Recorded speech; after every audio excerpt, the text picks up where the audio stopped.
मुझको ना भुला देना। शेर के अंदाज में सुनिए कि जाता हूँ मैं दुनिया से, मुझको न भुला देना, जब याद मेरी आए बख्शिश की दुआ देना। जाता हूँ मैं दुनिया से। और अगला शेर देखिए कि तुम चाहते हो मुझको मिल जाए अगर जन्नत, तुम चाहते हो मुझको मिल जाए अगर जन्नत, कुरान मुक़द्दस को, कुरान मुक़द्दस को पढ़ पढ़ के सुना देना, जब याद मेरी आए बख्शिश की दुआ देना। इंसान जब इंतकाल करते हैं या जब तक हयात से रहते हैं तो हर आदमी की फितरत ये है कि वो कमाता है, मेहनत करता है, मुशक्क़त करता है, मज़दूरी करता है या जो भी करता है सब अपने बाल बच्चों के लिए। कोई यहाँ से बाहर जाता है कमाने के लिए तो कोई विदेश जाता है, कोई सऊदी, कोई जिसको जहाँ धंधा मिले वहाँ पहुँचते हैं। लेकिन जब वापस आते हैं तो वो शख्स क्या करते हैं, अपने बच्चों के लिए कुछ ना कुछ वो ख़रीद के लाते हैं, चाहे मिठाई हो, कपड़ा हो, खिलौना हो, जो समझ में आए वो लेके आते हैं। और जो ही वो घर पहुंचते हैं उनका बेटा उनकी बेटी उनके करीब इसलिए जाते हैं कि बाबा जान बाहर से आए, कुछ ना कुछ लेके आए। अब जब इंसान इंतकाल कर जाता है, वही बेटा जब अपने बाप के कब्र अनवर पर हाज़िरी देता है, अपनी माँ के कब्र अनवर पर हाज़िरी देता है, तो रब फरमाता है कि फरिश्तों ये बताओ कि इसके कब्र में आने वाला कौन है, जबकि रब सब जानता है। वह अल्लाह आलमुल गैब है। अल्लाह हर चीज़ जानता है, अपने बंदों को एक लम्हा के लिए अपनी निगरानी से वो बाहर नहीं करता। अल्लाह की निगरानी में हमेशा हर इंसान है। फिर भी पूछता है कि फरिश्ते ये बता कि इसके कब्र में आने वाला कौन है। फरिश्ता अर्ज़ करते मौला इसका बेटा है। अल्लाह ताला फरमाता है कि फरिश्ते जब तक ये ज़िंदा था तब तक तो अपने बच्चों को ये अता करता था, देता था, लेकिन आज मर गया है, कब्र की दुनिया में आया है, तो आज इसके बेटा को तुम दो। फरिश्ता अर्ज़ करते मौला जब तक ये हयात से था अपने बेटे के लिए मिठाई लाता था, खिलौना लाता था, कपड़ा लाता था, जो समझ में आता था वो लाता था। आज ये कब्र के अंदर है तो इसके लिए क्या लाऊं, क्या दूं इसे।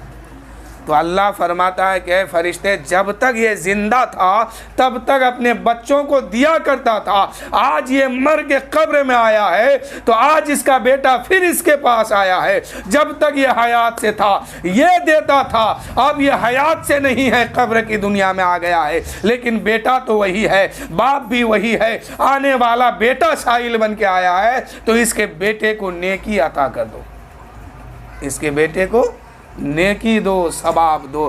तो इसलिए कब्र में जाना चाहिए। शायर कहते हैं कि तुम चाहते हो कि तुम चाहते हो मुझको मिल जाए अगर जन्नत, तो कुरान मुक़द्दस को पढ़ पढ़ के सुना जाना। आगे सुनिए कि जाना है सभी को तो ये आंसू बहाना क्या, जाना है सभी को तो ये सुबहाना क्या, माँ बाप बहन भाई सबको ये बता देना, जब याद मेरी आए बख्शिश की दुआ देना। आप देखते हैं कि आपके समाज में कोई इंतकाल कर जाते हैं तो उनके घर वाले, उनके रिश्तेदार, उनकी औलादें उनके लिए रोते हैं। क्यों रोते हैं? कि ये आखिरी मुलाकात है, फिर ये जिस्म जो है दोबारा देखने को नहीं मिलेगा। और रब का कानून भी यही है कि जो इंसान एक बार चले गया इस दुनिया से, अपने जिस्म और जिस्मानियत के साथ वो दोबारा नहीं आता, सिर्फ आती है तो उनकी रूहें आती है। लेकिन कुरान क्या कहता है? कुल्लो नफ्सिन जायक़तुल मौत, बेशक हर नफ्स को मौत का जायका चखना है, मज़ा लेना है। हम आप चाहे कोई भी हो, उनके घर वाले कोई चले जाते हैं, हम लोग तो रोया करते हैं, लेकिन मैयत क्या करती है कुरान की रोशनी से समझिए। आप मैयत के सामने रोते हैं और वो लेटे लेटे मज़ा ले रही है मौत का। आप उनको नहलाने के लिए गए हैं, लेके गौसल दिलाते हैं, आखिरी गौसल है, लेकिन वह मैयत चारपाई पे लेटे गौसल करते हुए मौत का मज़ा ले रही है। आप जनाजे पे लेके चलते हैं, लेकिन वो मज़ा ले रही है। तो मौत क्या है? अब मौत एक मज़ा का नाम है, एक चखना का नाम है। फिर कब्र में जाएंगे, ज़िंदा किया जाएगा, मुनकर नकीर आएंगे। अब नबी फरमाते हैं कि दो सियाह रंग का फरिश्ता वहाँ कब्र में तशरीफ़ लाएंगे, एक का नाम होगा मुनकर, दूसरे का नाम होगा नकीर। अब दोनों सवाल करेंगे। तो शायर कहते हैं क्या कि जाना है सभी को तो ये आंसू बहाना क्या, माँ बाप बहन भाई सबको ये बता देना, जब याद मेरी आए बख्शिश की दुआ देना। लो देख लो ये सूरत कुछ देर दिखाएंगे। मैयत को जब हम तैयार कर देते हैं, गौसल भी दे देते हैं, जनाजा कफन भी पहना देते हैं, अब जनाजे पे रखते हैं, उस वक्त मैयत क्या कह रही है वो समाप्त कीजिए।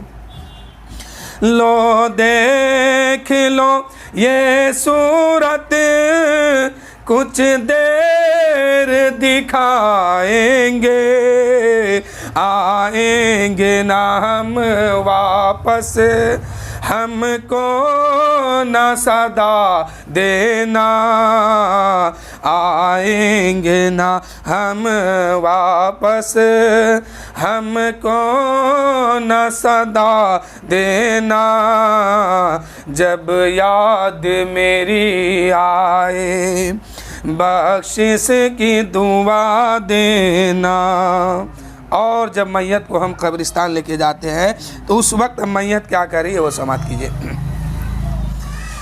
ईमान है मरकद में दीदार नबी होगा। कुछ उलमाए किराम कहते हैं कि जब मैयत को कब्र में हम लिटा के आते हैं तो बाज़ का कहना है कि हुजूर के रोज़े से लेकर के उस मैयत की कब्र तक की मिट्टी को हटा दिया जाता है, और ये मुर्दे जो है जब आँख खुलती है सवाल होता है हुजूर के बारे में, पूछा जाता है, उस वक्त हुजूर का दीदार करते हैं। बाज़ की रिवायत कुछ और है, और अहले सुन्नत वल जमात की रिवायत ये है कि हुजूर खुद तशरीफ़ लाते हैं अपने आशिकों के कब्र में। उस वक्त सवाल होता है, माँ कुंत तक़ूलो फ़ी हक़्क़े हाज़र रजुल, क्या कहा करते थे इस मर्द मोमिन के बारे में। इसमें सवाल बहुत अहम है, इसको समझने की ज़रूरत है। पहले से आपने कब्र के अंदर एक मुर्दे को दफन किया, यानी एक इंसान को उसके अंदर रख करके दफन किया, मिट्टी डाल दी, वहाँ से वापस चले। दो फरिश्ता हुजूर फरमाते हैं, नबी रहमत फरमाते हैं, दो सियाह रंग का फरिश्ता मुनकर नकीर उस कब्र में तशरीफ़ लाते हैं। तादाद हो गई कितनी? 3 की। अब तीसरे सवाल में फरिश्ते क्या सवाल करते हैं, क्या कहा करता था इस मर्द मोमिन के बारे में? इनको अल्लाह का नबी माना था कि नहीं माना था? आखिरी पैगंबर माना था कि नहीं माना था? अल्लाह का हबीब समझा था कि नहीं समझा था? अल्लाह का आखिरी रसूल इसे माना था कि नहीं माना था? अब फरिश्ते के सवाल की बुनियाद पर अब तादाद 3 की नहीं 4 की हो रही है।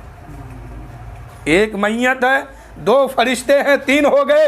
अब फरिश्ते कहते हैं कि इनके बारे में क्या कहता है, यानी कोई और है उस कब्र में? जब तभी तो फरिश्ते मैयत से कह रहा है कि इनके बारे में तू क्या कह रहा है, ये इनके बारे में कौन, ये कौन है? यही हमारे नबी सल्लल्लाहु अलैहि वसल्लम है, जिनके बारे में पूछा जा रहा है कि इनके बारे में क्या कहता है। अगर ईमान वाला है, कब्र के अंदर ईमान के साथ गया है, तो वो कहते हैं कि फरिश्ता तू मुझसे सवाल करता है कि ये कौन है? अरे यही तो हर दर्द की दवा सल्ले अला मोहम्मद है। इन्हीं के लिए तो हम दुनिया में आए, इन्हीं के सदक़े में अल्लाह ने मुझे बनाया, इन्हीं के लिए तो मैं दुनिया में आया और इन्हीं की ज़ियारत के लिए मैं कब्र की दुनिया में आया हूँ। और हे फरिश्तों सुनो, जब मैदान महशर में मैं उठाया जाऊँगा तो इन्हीं के सदक़े में उठाया जाऊँगा और सिफारिश इन्हीं की कबूल होगी, यही शफाअत करके मुझे जन्नत दिलाएगी। इन्हीं की हम उम्मत है। तो ये कौन जवाब देगा? जिसके पास ईमान होगा। जिसके पास ईमान होगा वही पहचानेंगे और उसी की ज़बान पर सवाल का जवाब आएगा। वरना देखने वाला तो अबू जहल भी था, अबू लहब भी था, उतबा भी था, शैबा भी था, वलीद बिन मुगीरा भी था, बड़े बड़े कुफ़ार था। उस वक्त हुजूर से लड़ने जाता था, दुश्मनी करता था, देखता था, समझता था। और ये कुरान कहता है कि अल्लाह के नबी को यहूदो नसरा इस तरह जानते हैं जैसे एक बाप बिछड़े हुए बेटे को पहचानता है, ऐसे ही ये लोग भी पहचानते थे। लेकिन हसद के बिना पर ईमान नहीं लाया। लेकिन देखा तो ये लोग ने, उतबा भी देखा, शैबा भी देखा, अबू जहल भी देखा, अबू लहब भी देखा, बड़े बड़े कुफ़ार अरब के देखा। लेकिन जब कब्र में ये लोग गए हैं और सवाल होता है क्या कहते थे इनके बारे में, अबू जहल कहता है अफसोस मैं नहीं जानता, अबू लहब कहता है अफसोस मैं नहीं पहचानता, उतबा कहता है मैं नहीं जानता, शैबा कहता है मैं नहीं जानता। ऐ मेरे दोस्तों, जानता नहीं है तो लड़ने किससे जाता था, दुश्मनी किससे रखता था, अदावत किससे करता था, गालियाँ किसको देता था? मेरे नबी से इन लोग इतनी अदावत रखा कि कब्र की दुनिया में ये लोग गए हैं तो पहचानने से भी इनकार कर रहे हैं। तो वहां मोहब्बत की नजर खुलेगी, आशिक पहचानेंगे, दुश्मन नहीं। ईमान जिसके पास जितना होगा उतने ही जल्दी वो पहचान लेंगे ये मेरा नबी है। अबू जहल ने देखा था। और बहुत ठोस एक रिवायत भी है कि अबू जहल ने हाथ में कंकरी लिया और नबी की बारगाह में गया और कहा कि मोहम्मद आप सचमुच अल्लाह का नबी हैं, तो बताइए मेरे मुट्ठी में क्या है? अबू जहल सोच रहा था इसकी पूजा तो मैंने किया है, इसको पूजा मैंने, लड्डू मैंने चढ़ाया, घी मैंने चढ़ाया है, इसके सामने माथा मैं टेक रहा हूँ। ये अगर ये क्या बोलेगी, अगर बोलेगी तो मेरी वाली बोलेगी, इनकी वाली नहीं बोलेगी, यही सोचता था। लेकिन जो ही हाथ सामने किया है और कहा कि मोहम्मद बता मेरे मुट्ठी में क्या है। मेरे नबी फरमाते हैं ए अबू जहल मैं बता दूं कि तेरे मुट्ठी में क्या है, या तेरे मुट्ठी के अंदर जो चीज़ छुपी है वही बता दे कि मैं कौन हूँ। अबू जहल समझ गया ये तो सवाल और मुश्किल है, ये पत्थर है, बेजान है, बेजान है, कंकरी है, इसके अंदर जबान नहीं है, ये बोल नहीं सकती है, और इसको मैंने पूजा किया है, माथा मैंने टेका है इसके सामने, अब अगर ये बोलेगा भी तो मेरी वाली बोली बोलेगा। अबू जहल ने क्या कहा कि या रसूल अल्लाह सवाल तो और मुश्किल हो गया, अब मैं नहीं कहूँगा कि मेरे मुट्ठी में क्या है, अब आप कहिए कि अब मेरे मुट्ठी के अंदर जो चीज़ छुपी है वही कह दे कि आप कौन है। क्या हुआ? मेरे नबी ने उंगली का इशारा किया, और फरमाया कि हे अबू जहल के मुट्ठी में छुपी हुई चीज बता के मैं कौन हूँ। इशारा पाना था, हाथ अबू जहल का है, मुट्ठी भी अबू जहल की है, उंगली भी अबू जहल की है, ताकत भी अबू जहल की है, पूरी ताकत से कंकरी को दबा रखा है। लेकिन अबू जहल के मुट्ठी पर मेरे नबी ने इशारा किया है कि अबू जहल के मुट्ठी में छुपी हुई चीज बता के मैं कौन हूँ। इशारा पाते ही अबू जहल के मुट्ठी में कंकरी बोल उठा है ला इलाहा इल्लल्लाह मुहम्मदुर रसूलुल्लाह सल्लल्लाहु अलैहि वसल्लम। अबू जहल की ताकत काम नहीं आई, वो कंकरी होके कलमा पढ़ते हैं, बेज़बान होके कलमा पढ़ते हैं। तो इसलिए कहते हैं कि वहाँ कब्र में जो पहचानेंगे ईमान वाला पहचानेंगे। यही अबू जहल मरदूद कब्र में गया है और कहता है, फरिश्ते के सवाल का जवाब में देता है, हाय अफसोस मैं तो इनको जानता नहीं हूँ, मैं पहचानता नहीं हूँ कि ये कौन है। इसलिए नहीं पहचान पाया कि अबू जहल के पास ईमान नहीं था। और आज का आशिक जब कब्र में जाता है, आज का ईमान वाला जब कब्र में जाता है, आज का मोमिन जब कब्र में जाता है, चाहे औरत हो, चाहे मर्द हो, चाहे बूढ़ा हो या बच्चा हो, ईमान के साथ गया है। 1400 साल बाद में 1500 साल के बाद कब्र में आता है और नबी तशरीफ लाते हैं, आँख खुलती है, पहचान लेते हैं, कहते हैं कि फरिश्ते मुझसे क्या पूछते हो, यही तो हर दर्द की दवा सल्ले अला मोहम्मद है। तो आज का आशिक कैसे पहचान लिया जबकि नबी को देखा नहीं है? सवाल उठ सकता है कि कैसे पहचाना? तो जवाब यही है कि सिर्फ और सिर्फ उसके पास ईमान है। अबू जहल की आंख जो खुली थी वो कुफ्र वाली आंख खुली थी, नहीं पहचान पाया। आज के आशिक जब कब्र में जाते हैं, ईमान वाली दिल की आंख खुलेगी और नबी को पहचान लेंगे। जिसको जितनी मोहब्बत नबी से है उतने ही जल्दी अपने नबी को पहचानेंगे और सवाल का जवाब दे देंगे। पहला सवाल क्या है? मन रब्बो का, तेरा रब कौन है? ये सवाल हाल है, हाल ही का जुमला इसमें इस्तेमाल है। यानी तुम अभी किसको रब कहते हो ये बताओ। ये नहीं कहता है कि तुम्हारा बाप पहले आया है, तुम्हारा दादा, तुम्हारा परदादा, उसका दादा, उसका दादा, उसका खानदान कब्र की दुनिया में आया है, उनसे भी सवाल हुआ है, वो जो जवाब दिए हैं वही तुम भी दो। नहीं, बल्कि तुम इस वक्त क्या कहते हो, तुम्हारा रब कौन है? तो कहता है रब्बी अल्लाह, मेरा रब अल्लाह है, ईमान वाला है। तो दूसरा सवाल होता है माँ दीनों का, तेरा दीन क्या है, तेरा मजहब क्या है, तेरा धर्म क्या है, किस दीन की पूजा करके आया है, कहाँ माथा टेका है, क्या करके दुनिया से आया है। अब तुम यहाँ जवाब दो कि तेरा मजहब क्या है, किस मजहब को तू मानता है। ये भी जुमला हाल ही है कि इस वक्त तुम किस धर्म को मानते हो। अब लोग कहते हैं जिसके पास ईमान नहीं है वो कहता अफसोस मैं नहीं जानता। और जानता नहीं है तो 13 दिन बाजा बजा के किसको पूछ रहा है? जानता नहीं है तो सीना फुला के कहता है मेरा धर्म इतना अच्छा है, मेरा मजहब इतना अच्छा है, मेरा जो दीन है इतना अच्छा है। तो फिर वहाँ कब्र में क्यों कहता है कि मैं नहीं जानता मेरा धर्म क्या है, मेरा धर्म क्या है? फरिश्ते यही तो पूछते हैं कि किस मज़हब को मान के आया। ये तो नहीं पूछते हैं कि दीन इस्लाम के बारे में बताओ। नहीं, सवाल आम है, किसी भी धर्म को मानते उसी के बारे में बताओ। तुम जिस धर्म को दुनिया में माना, जिसकी पूजा किया, जिसके सामने माथा टेका, जिसको सलाम किया, जिस धर्म को मानते हो उसी के बारे में बताओ। फरिश्ते ये भी नहीं कहते हैं कि तुमसे पहले जो तुम्हारे ख़ानदान का लोग आया है वही बताओ। नहीं, तुम क्या कहते हो, तुम्हारा दीन क्या है। ईमान वाला है तो कहता है मेरा दीन इस्लाम है, ईमान नहीं तो वह कहता अफसोस मैं नहीं जानता। तो ये इस्लाम हर जगह कामयाब है। तब तक फरिश्ते कहेंगे माँ दीनों का माँ कुंता तकुलो फी हक़ हाज़र रजुल, क्या कहा करते थे इस मर्द मोमिन के बारे में, क्या कहा करते थे। थे का मतलब है कि ज़माने में दुनिया के अंदर रह करके क्या कहते थे।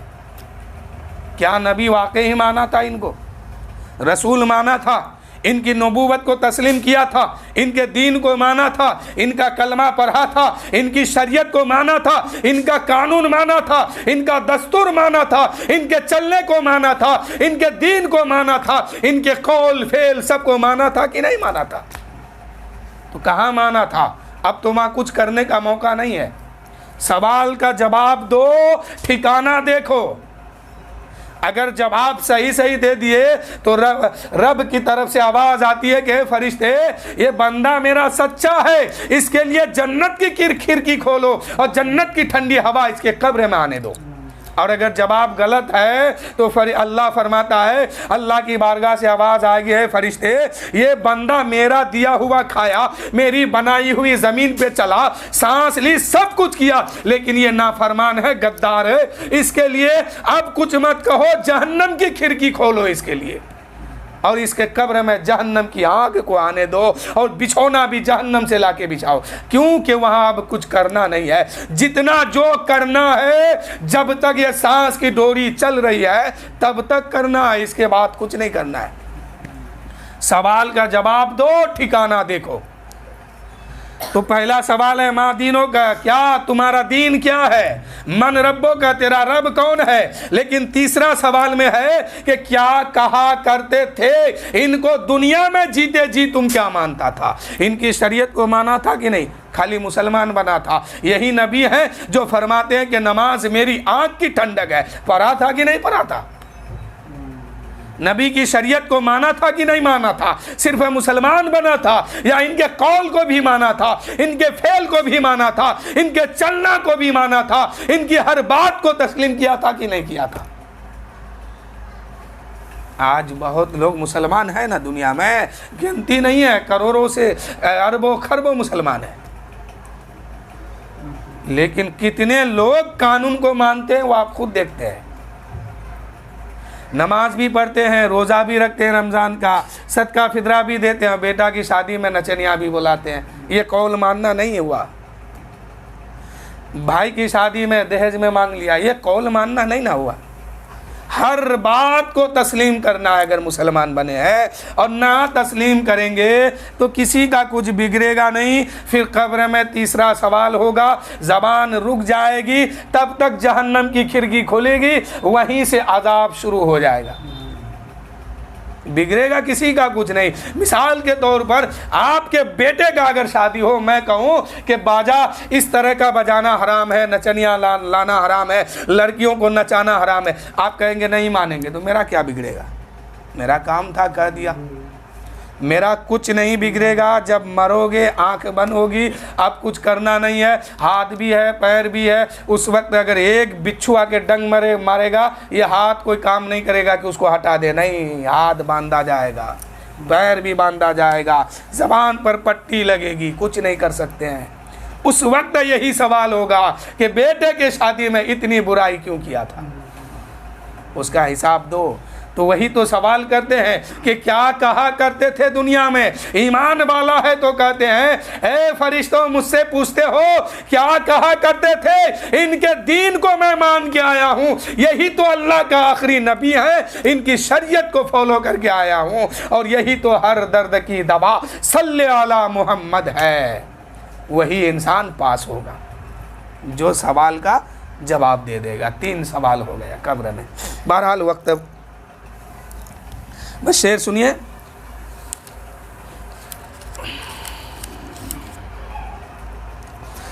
कि ईमान है मरकद में दीदार नबी होगा, पहना के कफन मुझको खुशबू में बसा देना, जब याद मेरी आए बख्शिश की दुआ देना।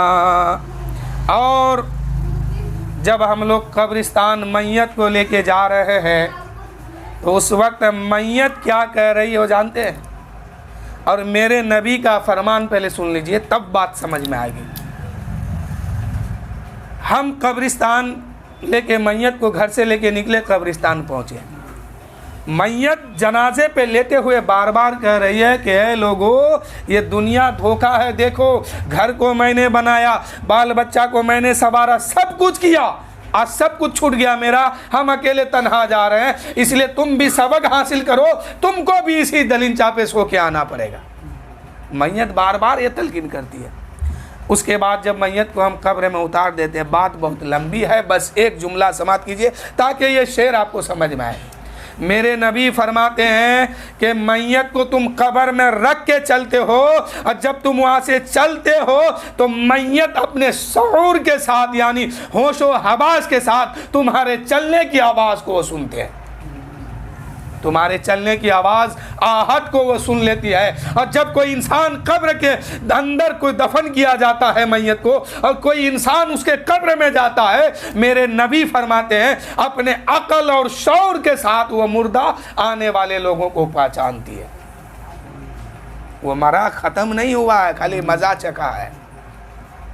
हम सोचते हैं ना, लोग सोचते हैं ना कि अरे दुनिया में जो होगा कर लेंगे, वहाँ क्या होने वाला, मर जाएंगे, सड़ जाएंगे, गल जाएंगे, ख़त्म हो जाएंगे। नहीं नहीं, मेरे नबी का फरमान है कि कोई इंसान उसके कब्र में जब जाता है तो मुर्दा अपने कब्र के अंदर रह करके आने वाले को पहचानती भी है और देखती भी है, सुनती भी है कि ये क्या कहने आया है और क्या कह रहा है मेरे लिए, और मेरे लिए मगफिरत की दुआ कर रहे हैं कि नहीं। ये सब कुछ अकल और शऊर के साथ सुनती है और समझती है। ख़त्म नहीं होना है वहाँ। एक मरतबा हुजूर के ज़ाहिरी ज़िंदगी में मदीना शरीफ, मक्का शरीफ में, मदीना शरीफ में एक औरत मस्जिद में झाड़ू लगाया करती थी। उनका इंतकाल हो गया, वो इस दुनिया से पर्दा कर गए। हुजूर सल्लल्लाहु अलैहि वसल्लम, बाज़ रिवायत में है कि आराम फरमा रहे थे। साहबी ने जगाना मुनासिब नहीं समझा और उस ज़ईफ़ा को नहलाया धुलाया, कफन पहनाया, जैसे आज का रिवाज है वैसे। उसके बाद जो है उनको दफन कर दिया। कुछ दिन के बाद मेरे नबी फरमाते हैं, साहबी वो ज़ईफ़ा नज़र नहीं आती है जो मस्जिद में झाड़ू लगाया करती थी। आज हम लोग तो मस्जिद में झाड़ू भी नहीं लगाते हैं। ज़रा सा अगर पैसा हो जाए तो मस्जिद में झाड़ू लगाना तो बहुत दूर की बात, चटाई तक नहीं साफ़ करते हैं। लेकिन मस्जिद में झाड़ू लगाना कितना बड़ा सवाब का काम है, कितना बड़ा है कि पहाड़ों के बराबर सवाब मिलता है एक बार झाड़ू लगाने से। साहबी रसूल पाक कहने लगे, साहबी वो ज़ईफ़ा नज़र नहीं आता, कहाँ गई है? मेरे साहबी ने कहा, या रसूलल्लाह, जबकि हुजूर जानते हैं, कुन फायग, हुजूर जानते हैं, सब कुछ जानते हैं, लेकिन फिर भी साहबी से कहते हैं कि साहबी वो ज़ईफ़ा कहाँ है? तो मेरे नबी से वो साहबी कहने लगे, या रसूलल्लाह, कुछ दिन पहले वो इंतकाल कर गई है, उनको कब्र में दफनाया गया है। मेरे नबी फरमाते, साहबी आज से ऐसा मत करना, कोई इंतकाल करे तो मुझे खबर करना। अब मेरे नबी कुछ सहाबा कराम को लेके वहाँ पहुँचे, जिन लोगों ने उनको दफन किया था वो लोग लेके नबी को वहाँ पहुँचते हैं। और मेरे नबी सहाबी के साथ जब वहाँ पहुँचे तो सबसे पहला काम क्या किए? सफ़ बंदी करवाए। उसके बाद जनाजा की नमाज अदा की, उस ज़ईफ़ा की जनाजे की नमाज पढ़ा गया। उसके बाद मेरे नबी फरमाते हैं, ज़ईफ़ा उठ, तेरा नबी तेरे कब्र के करीब आया है। ऐ ज़ईफ़ा उठ, तेरा नबी तेरे कब्र के करीब आया है, ये बता कि तू कब्र के अंदर है, अल्लाह ने क्या सुलूक किया तेरे साथ, अल्लाह ने तुझे क्या इनाम अता फरमाया। वो ज़ईफ़ा कहने लगी, या रसूल अल्लाह, जब मैं कब्र की दुनिया में आई हूँ तो अल्लाह ताला मुझे ये इनाम अता फरमाया कि मैं दुनिया में रह करके मस्जिद में झाड़ू लगाया करती थी, उस मस्जिद को साफ करती थी।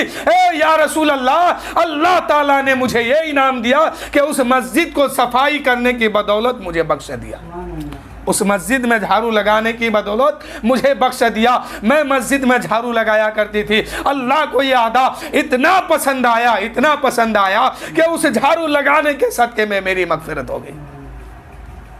साहबी ने सवाल कर दिया, या रसूल अल्लाह, आप जो इनसे बोल रहे हैं क्या ये समझ रहे हैं आपकी बात को, आपकी बात को सुन रही है? मेरे नबी फरमाते हैं, ऐ सहाबी सुनो, तुम जितना समझते हो, जितना शौर रखते हो, तुमसे भी ज्यादा और तुमसे भी ज्यादा शौर और अकल के साथ ये मेरी बात को सुन रही है और मेरे सवाल का जवाब दे रही है। तो पता चल गया कि जिंदा आदमी के पास दुनिया में जितनी अक्ल है और जितने शौर है, मरने के बाद इस जिंदा से भी ज्यादा उस मुर्दे के अंदर शौर है और अक्ल है। समझ गए? तो मस्जिद में झाड़ू भी लगाया कीजिए, हो सकता है अल्लाह ताला को यही अदा आपका पसंद आ जाए और मगफिरत का जरिया बन जाए, बख्शिश का जरिया बन जाए। तो ये कब्र के अंदर भी अक्ल और शऊर के साथ देखते भी हैं, सुनते भी हैं, समझते भी हैं और देखते भी हैं, समझते भी हैं। शेर सुनिए कि ईमान है मरकद में दीदार नबी होगा, पहना के कफन मुझको खुशबू में बसा देना, जब याद मेरी आए बख्शिश की दुआ देना।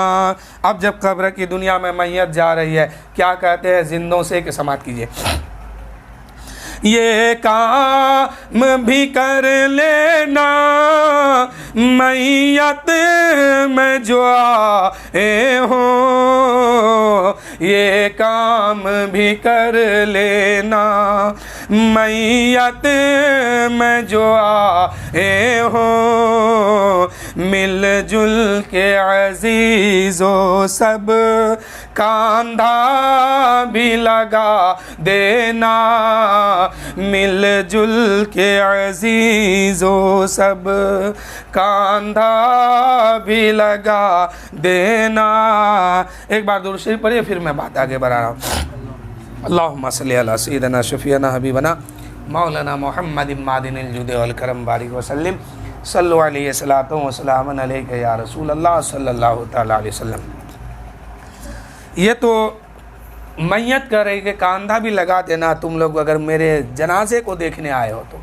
अब आगे सुनिए, जब कब्र में दफना दो मिट्टी भी चढ़ा दो तुम, जब कब्र में दफना दो मिट्टी भी चढ़ा दो तुम, मिलजुल के अर्जी जब कब्र में दफना दो मिट्टी भी चढ़ा दो तुम, आज़ान को पढ़ कर फिर शैतान को भगा देना, आज़ान को पढ़ कर फिर शैतान को भगा देना, जब याद मेरी आए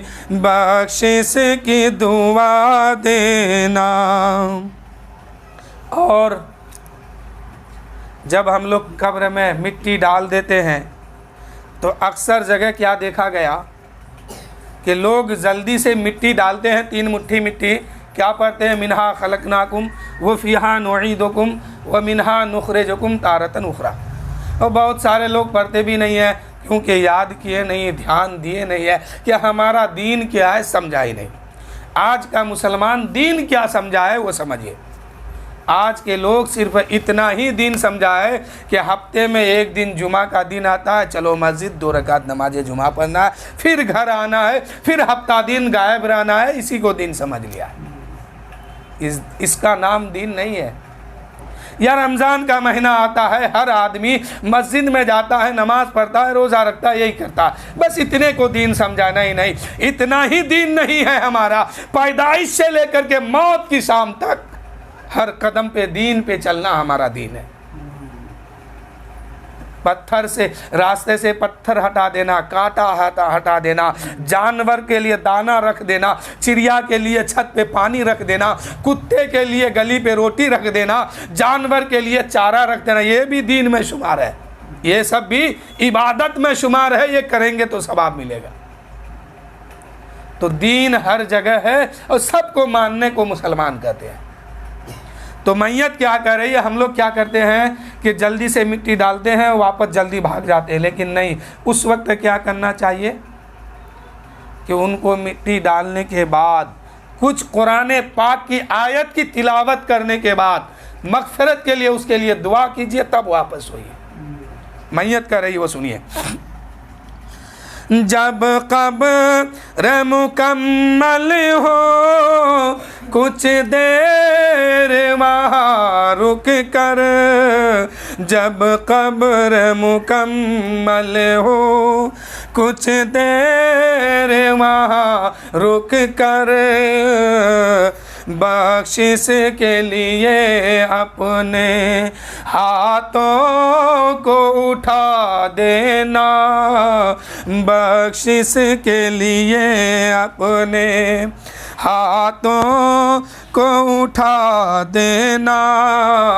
ऐ मेरे दोस्तों, आप किसी को भी कब्र में दफनाने जाते हैं, मिट्टी डालने जाते हैं, आप मिट्टी डाल के भागिए मत। मिट्टी डालने के बाद कोने में खड़े हो जाइए, अदब व एहतराम से खड़े हो जाइए, कुछ कुरान पाक की तिलावत कीजिए। सूरह इखलास याद है तो वो पढ़िए, सूरह रहमान याद है तो वो पढ़िए, सूरह यासीन याद है तो वो पढ़िए, सूरह मुल्क याद है तो वो पढ़िए, सूरह इन्ना कल कौसर याद है तो वो पढ़िए, सूरह कौसर, सूरह रहमान, सूरह मुजम्मिल, सूरह यासीन तो सूरह ताहा या सूरह इखलास, सूरह फलक, सूरह नास या सूरह फातिहा, जो भी आपको याद है उसको पढ़ लिया कीजिए और दुरूद शरीफ पढ़ करके इसका नजर तमाम ईमान वालों को पहुंचा दीजिए और कहिए कि मौला जितने हमने कुरान पाक की तिलावत की है, हमने दुरूद शरीफ पढ़ा है, कलमा शरीफ पढ़ा है, ए मौला इसमें जो सवाब है इनका सवाब तमाम ईमान वालों के रूह को नजर है। मौला तू कबूल फरमा। ए परवरदिगार, हमने जो इबादत यहाँ पे रह के किया है,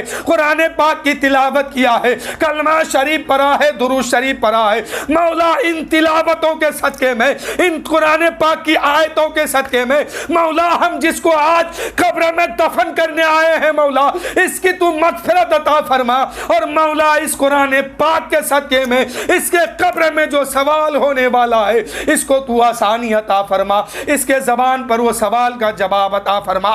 ऐ मेरे दोस्तों, आप अगर सब यही काम करेंगे, इनमें अगर कोई नेक लोग होंगे, इनकी दुआ बाबे इजाबत से टकराएगी और रब की रहमत को जोश आएगी। रब फरमाएगा, ए फरिश्तों सुन लो, ये मेरा बंदा कब्र में दफन है लेकिन इसका मानने वाला कुरान पाक की तिलावत करते हैं, दुरूद पाक की तिलावत करते हैं, दुरूद शरीफ पढ़ते हैं, कलमा शरीफ पढ़ते हैं, मेरा नाम लेके पुकारते हैं, मेरे हबीब का वसीला बनाते हैं, मेरे महबूब का वास्ता देते हैं। ए फरिश्तों, इससे तुम सवाल करो इनकी जबान पर, हम इसके जवाब को आसानी अता फरमा देंगे, इनके कब्र से अज़ाब को हटा लिया जाए। मेरे दोस्तों, बनी इसराइल का ये कौल है। मेरे नबी इरशाद फरमाते हैं कि बनी इसराइल में एक शख्स बहुत बड़ा गुनहगार था, वो इंतकाल कर गया है, मर गया है, कब्र की दुनिया में गया है, इसका हिसाब हो गया है कि इसको जहन्नम में डाला जाए, जहन्नम में इसको डाला गया है। मेरे नबी फरमाते हैं कि रब की रहमत 6 साल के बाद एक मुजदा सुनाती है और एक फैसला सुनाती है कि फरिश्तों अब इसे जहन्नम से निकालो, जन्नत में लेके डाल दो।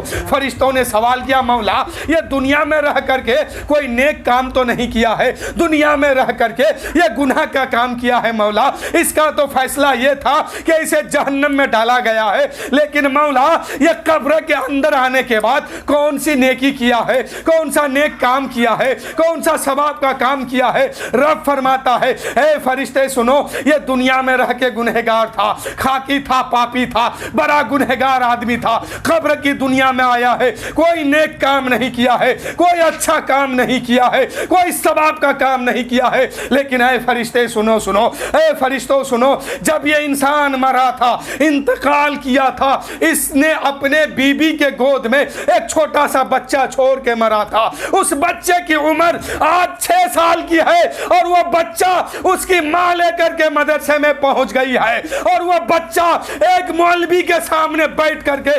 बिस्मिल्लाहिर्रहमानिर्रहीम का तिलावत कर रहा है। उनका मौलाना पढ़ाता है, पर बेटा बिस्मिल्लाहिर्रहमानिर्रहीम, वो बेटा पढ़ता है बिस्मिल्लाहिर्रहमानिर्रहीम।